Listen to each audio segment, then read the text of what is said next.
Assalamu alaikum.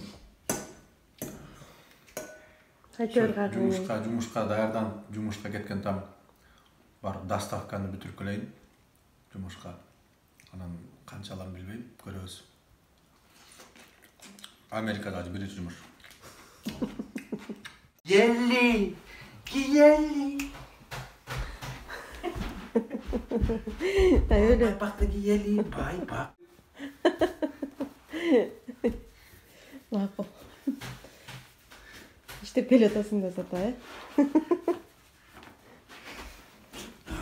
Gittik.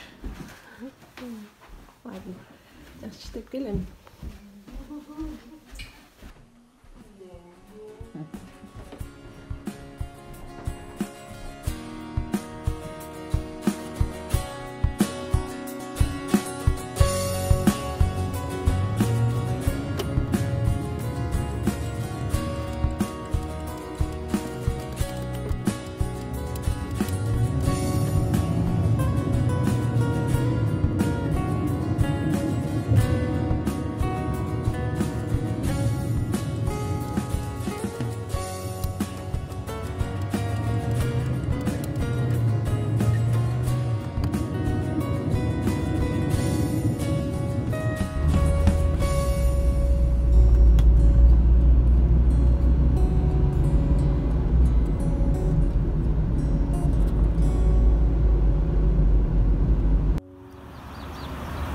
Ушунда машиненин аркасына, фиттин аркасын жаткызып коюп, могу Edible Arrangements деген ушул фирма экен, компания бу. Ушундан тамактарды алып келип туруп аркасына салам дагы. Анан кыдырган боюнча кетмей. Ушундай.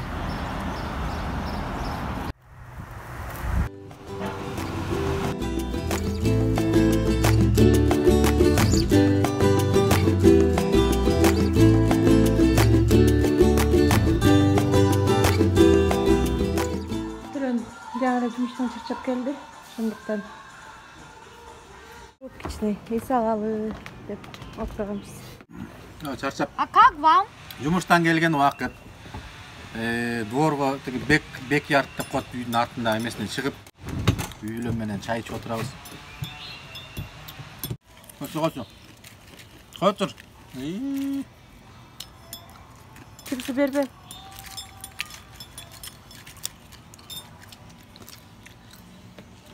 Таза аба, чымчыктын үнүн угуп.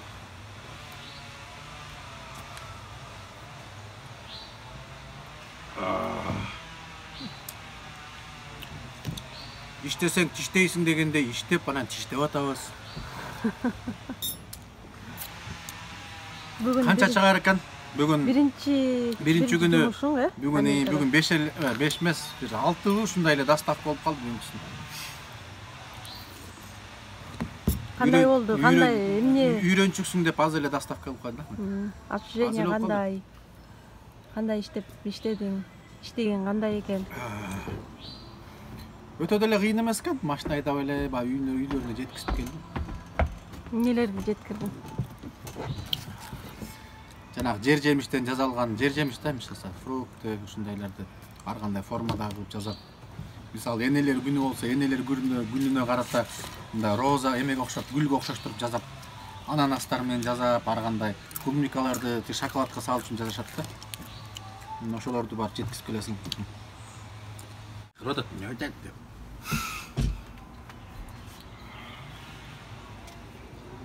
Мун бут кийимин алып келе калчы, мырза турчушка. Мун бут кийими каякта эле? Я. Тават терпе. Алып келе калчы. Куда тебе дизлайк? Не лайки. Ушу. Отур. Айта береми, бүгүн биринчи чыкканда кандай ощущениялар болду? Корктум, жолдору мен мындай чоң жолго көнгөн эмесмин. Айдап. Чоң жол, катуу жүрөт. Минимальный эле 70 менен жүрөт экен скорость. Отур.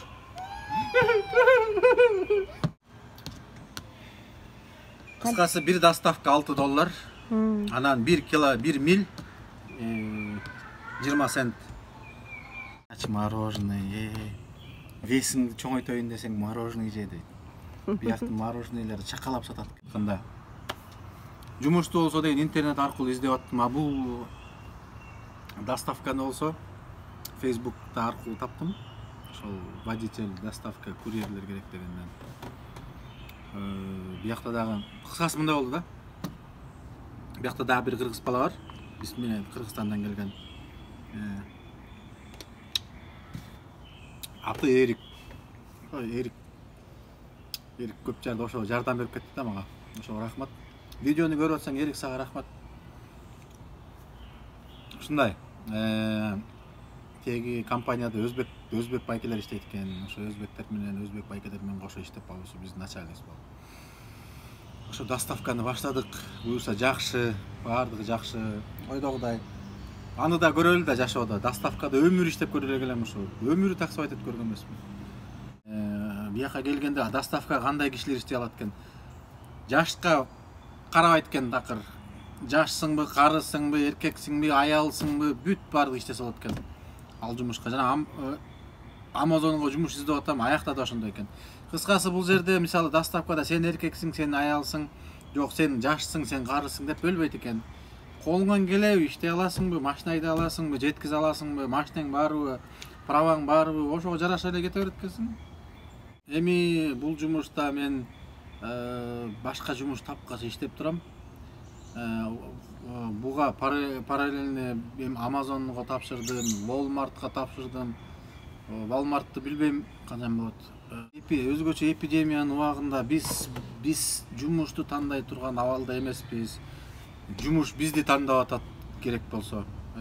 Жумуш ада керек болсо америкалыктардын өздөрү жумушсуз отургандар бар азыркы убакта. Мисалы ошо коронавирус эпидемиясынын айынан жумуштарды жок калган үйүндө отургандар мамлекеттен жумушсуздук абалы боюнча акча алып аткандар бар, жардам алгандар. Ошого карабай тырышып атабыз. Керек болсо мындай чындыгын айтканда идиш жууп иштеш керек болсо да иштейбиз. Кандай жумуш болсо да качпайбыз жумуштан.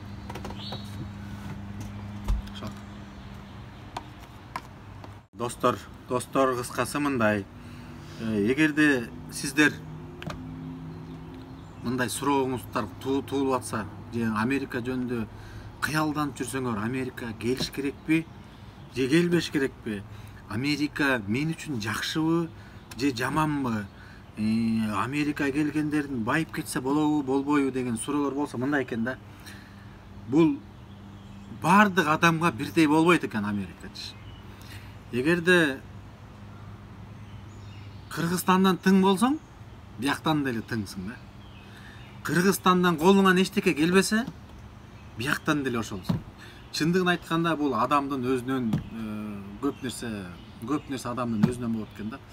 Бизнеске жакын адам болсоң, бизнесиңди мына баардык Америка сени күтүп турат, бизнесиңди ачсаң болот. Биякта деген потребность окуп элдин саны көп экен. Анан эл бизге окшоп Кыргызстанда деген көбүсү эле политик менен бизнесменбиз да, туурабы? Биякта андай эмес экен. Биякта көбү потребительдер. Сен бирдемке чыгарсаң алат. Билбейм эми кандай болот. Бирок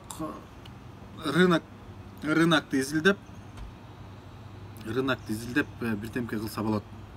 Анан эгерде Кыргызстандан акча аз акча менен келсе, Бишкектен мисалы аз акча менен чыктыңар, Америкага келип канча акча менен барса болот, ошол жетеби десеңер, кыскасы мындай, аз акча менен келбегиле. Аз акчаңар жетпей калат. Үйүңүз бир айда эле толтур акча кетет башында. Өзгөчө семьяңар менен келсеңер, үй бүлөңөр менен аз акча менен келбегиле. Минималдуу түрдө бир 8.000-10.000 менен келгиле. Это минимум. Андан ылдый келсеңер, кыйналып каласыңар. Жумушту качан табасың, канча киши иштейт, өтө кыйын, өтө кыйын. Анткени машина эле өзү канча акча турат. Ошон үчүн чуда болуп кетпейт деп кой. Чуда болуп кетпейт да, кыскасы абайлагыла. $2.000 менен билеттен тышкары $2.000 колуңара көтөрүп алып келбегиле. Анткени өтө рискованный экен. Билбейм, эми кээ бирөө балким $1000 менен келип, же ушинтип жашап кеткендер бардыр. Бирок эгерде өзгөчө семьяңар менен, кичинекей балаңар менен келсеңер, кереги жок. Рисковать этпей эле койгула да. Андан көрө кичине көбүрөөк акча менен келгиле. Жупака жумуш тапкыча ошол акчаңар менен жашап турасыңар. Анан жумуш тапкандан кийин өзү ар бирөө өзүнүн орду менен кетет. Серьезно сүйлөдүп атканда мынтип, "Ооба биз Америкага келдик, абдан жакшы экен. Анан биз коронавирустун убагында биз жумушту тандабай, жумуш бизди тандап атат" деп серьезно болуп бир сүйлөп туруп, анын ортосунда "Вообще экен, ё-моё. Неге ушундай эмне тартылбайт го?" Аны деген закадрам деп коет да. Закадрам деп. Сен кеч келет. Эмне? Мороженый, жебе, семип кетесиң, эй, куйсагың чыгып кетип барат. Şimdi американецтер окшоп барат эме көлкүлдөп, карасаң. Хай, брат. Чын эле. Чын эле. Күнгө удобный болуп калыптыр, бирок толуп калсаң да мындай май мылпылдап эле сонун болуптур. Достор, мен ошо доставкада жүрөм. Ушу карылар үйүнө алып келдим. Бүгүн ошо энелердин күнү экен. Карагачы, карылар үйү кандай чоң. Бүт карып калгандардын баары ушул жака алып келип таштап коет экен дагы. Жакта жашашат экен. Ошондой кылбай эле коелу.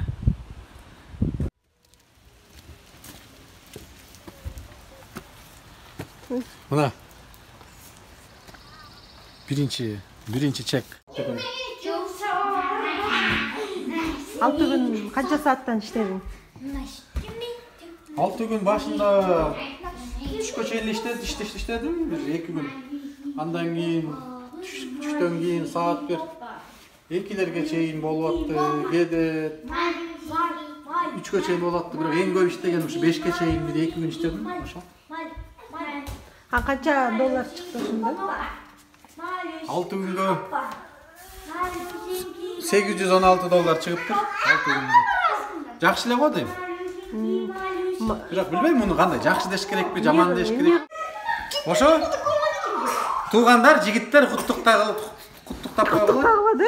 Куттуктап койгула, биринчи алышыбыз менен Америкадан биринчи жолу алып атабыз, биринчи жолу.